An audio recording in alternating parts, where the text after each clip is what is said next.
recently, may bago akong na-discover na mga cruelty-free na makeup na galing sa Korea.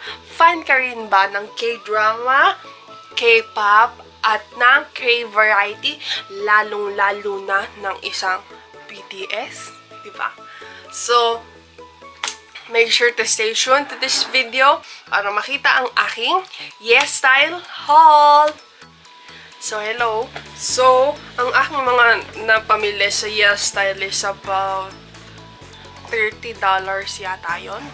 Pero ito yung mga cruelty-free na mga makeups. Kasi diba uso na ngayon yung mga nagtetest sa bunny, sa animals, kung ano-ano pang animals. So, yun. So, etong pinili ko sa Yesstyle is mga cruelty-free. Lalagay ko na lang yung link sa baba ng mga pinamili ko at ipapakita ko rin sa inyo. Medyo na-prepare ko na yung skin ko. Ayan. Nakapag-foundation na ako. And then kilay, medyo ayusin ko na lang. And then, yan. Medyo okay na yan. So, ito na lang mga ipe-prepare natin ngayon. So, ito yung isa sa mga napamili ko. So, yan. Sa mga fan ng Hello Kitty. And then, ito pa. Tapos, yung medyas. Ano to eh? Extra kong binili. Then, ito. Tapos, Shining Pearl Shadow. And then, ito. So, yun lang naman yung aking mga napamili sa Yesstyle na Cruelty makeup. So, ito. Unahin muna natin itong extra kong binili. Ito yung skater socks na printed ng dinosaur. So, yan siya. One size lang siya. So, we'll try later. Tapos, ito. Dito na tayo sa good part. So, ito ay Kale Yume flower lipstick. Di ko alam kung paano basahin. Basta, flower lipstick siya. So, ito siya. Yung box niya. Then, ito yung pinaka-lipstick. Diba? So, close up natin. Yun. O, diba? So, yan. Diba ang ganda? So, iswatch natin sa dito. Kasi ito yung nag-change depende sa body temperature or yan. So, kung makikita nyo, clear siya. So, yan. Nag-change na siya ng color paunti-unti. So, yan. Try natin to later on. Mag-ipapakita ko na lang yung final look para hindi tayo masyadong time-consuming. And then, ito yung Kylie Yume. And then, ito naman, non-sticky dazzle tint. So, yan. Ang shade niya is N4 Humming. Ganun. So, yan. N4 Humming. Open na natin. Tapos, swatch natin ulit. So, ito yung pinaka-lipstick niya. Diba? Vongga. And then, swatch ulit habang hinihintay natin na mag-show yung katabi. So, typical na tip.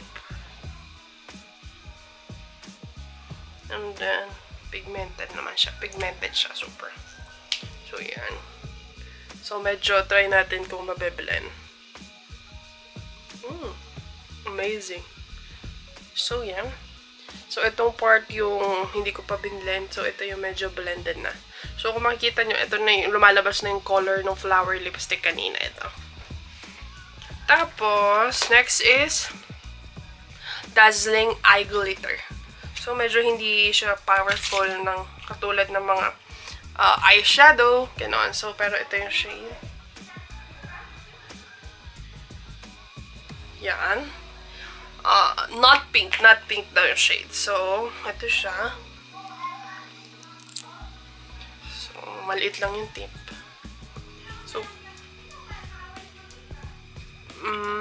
So, hindi siya ganun ka.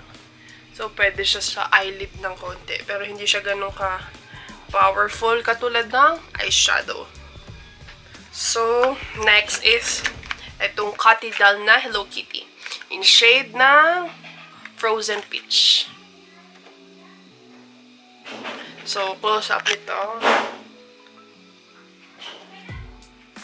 Diba? So, lalo na sa mga fan ng Hello Kitty dyan, perfect to sa inyo, di ba? collectible. Ayan. First look. And then, yung pang-powder. And then, yung lalagyan niya. So, gusto ko itong magantong may mga compartment eh. Aup. So, ito. May cutted, tapos Hello Kitty. Tapos print to, diba? Gusto ko itong mga ganitong may compartment ng mga lalagyanan nitong pang-powder. Kasi, usually nawawala ko to or di kaya nakukuha ng powder. Yan. Tapos, okay din itong ito. May tali. Tapos, next is itong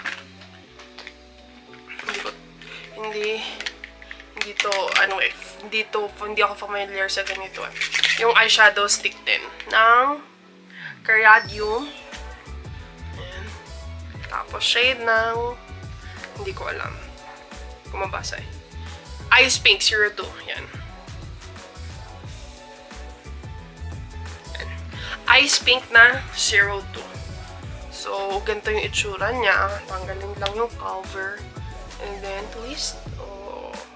So, very handy to. Lalo na sa mga nagwo-work na, balik-work na.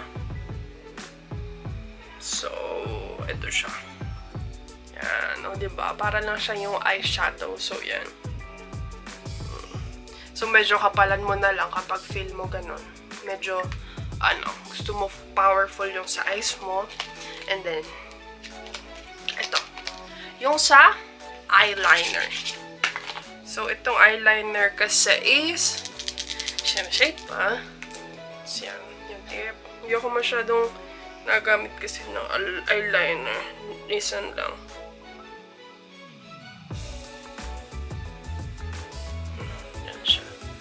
So, ayan, kung makikita nyo yun sa flower stick, medyo meron na siyang color. So, pag nilagay nyo siya sa lips, is mag-change siya paunti-unti. Lalo na sa mga kabataan, sa mga teenager na mahilig dyan sa mga lip balm, ganon. So, suggestion siya dyan. So, itong Hello Kitty, iswatch na lang din natin kasi hindi ko siya na-swatch. Yan. So, yan. Swatch natin dito para hindi masira yung logo. So, yan siya. Tapos, tingnan natin dito. Blendable siya. Ikaw lang kung nakikita nyo na. Pero konti lang kasi, dagdagan natin. Yan. Yan. O, yan.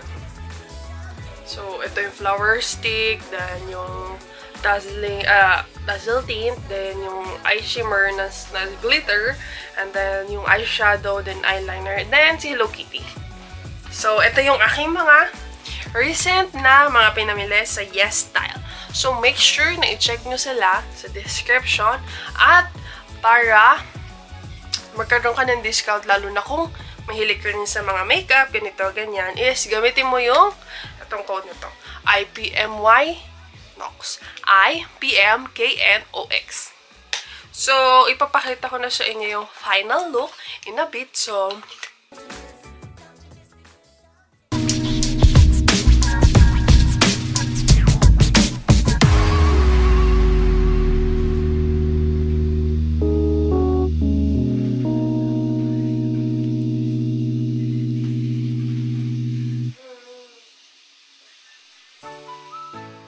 hi! Ito na yung ating final look gamit yung ating mga cruelty-free na makeups. So, make sure na i-check nyo yung description dahil nandoon yung mga product. Kasi hindi ko na siya pinakita sa inyo kung paano ko siya in-apply kasi alam nyo na yan. Tsaka super easy lang naman gamitin, lalo na yung eyeshadow stick. Ayan siya. So, hindi siya gaano kasing powerful ng mga eyeshadow. But, kung may lakad ka or lalo na kung feel mo na lalagas na yung makeup mo or nagfa-fall out na or natatanggal na, kailangan na mag-retouch, yun yung handy na solution para sa'yo. So, yan.